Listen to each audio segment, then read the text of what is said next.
ऐसे और वीडियोस के लिए मेरे चैनल को सब्सक्राइब करें।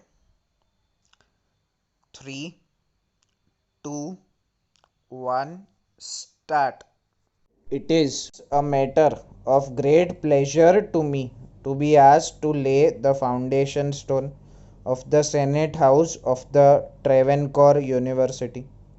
When I was first asked to do so, I readily agreed because I have always felt a kind of deep interest in educational matters, and I consider it a privilege to be associated with any function connected with educational institutions, especially so in Travancore, Cochin, where education is far advanced and where, as has just been reported to us, the number of students today is 29,000, out of whom nearly one third are women. It is a matter for gratification and congratulation that the university, which is not even 20 years old as yet, has, in spite of various difficulties, made steady progress, and today it has not only arts, science, and technical institutions as its constituent parts, but also a faculty for the cultivation and development of Oriental studies, including Malayalam and Sanskrit. It has been from the very beginning one of the objects of this university to promote research, and while it has on one side been helping research work in modern sciences, it has not neglected the humanities, which are really of such great value in forming the character of those who study them. We have at the present moment in the country a great problem. I mean the problem of educated unemployment. I am not surprised that this problem is troubling you also, because even in places where education is not so widespread, the problem has made itself felt, and efforts are being made to solve it in two ways.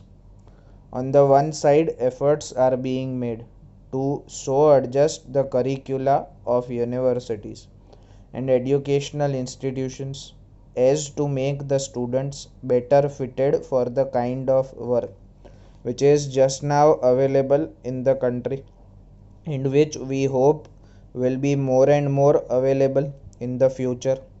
And on the other side, attempts are being made to develop industries and other means of employment. So, this two pronged attack on the problem of unemployment is going on throughout the country.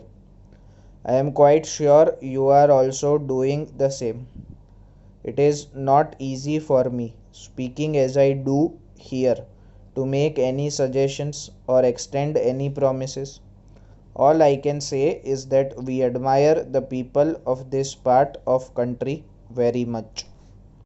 It is therefore a matter of gratification to me that you have not confined your activities to the well known and traditional subjects.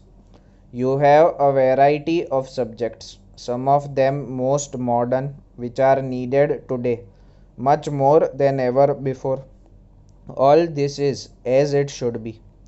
I am only hoping that as days go by, you will be making greater and greater progress in all directions, and the problems with which you are faced today, and which have arisen to some extent on account of the peculiar conditions of this part of the country, will be solved to your entire satisfaction and the satisfaction of us all. Your Vice Chancellor said just now that our university education is changing according to changed circumstances. This is a fact. If some people are impatient today and ask for further changes, it does not mean that they do not recognize the changes that have taken place already. It only means that they want the pace to be quickened a little. And I must confess that I am myself one of those who hold this view. I assure you that I do not for a moment minimize the value of all that has been done by our older universities and even by newer universities. I am grateful for all that I have myself received from one of the oldest universities in India.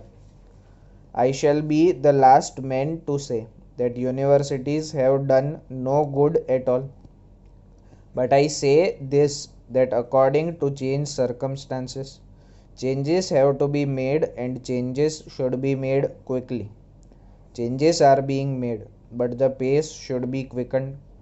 That is all I plead for. From what I have heard about your university, I must say that you are fully cognizant of the necessity of this change and of its pace.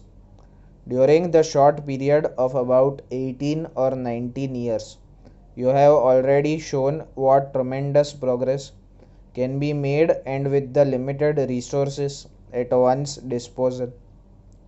You have not only increased the number of colleges and faculties in the university and encouraged research work, you have also succeeded in attracting it to larger and even larger number of students, both men and women.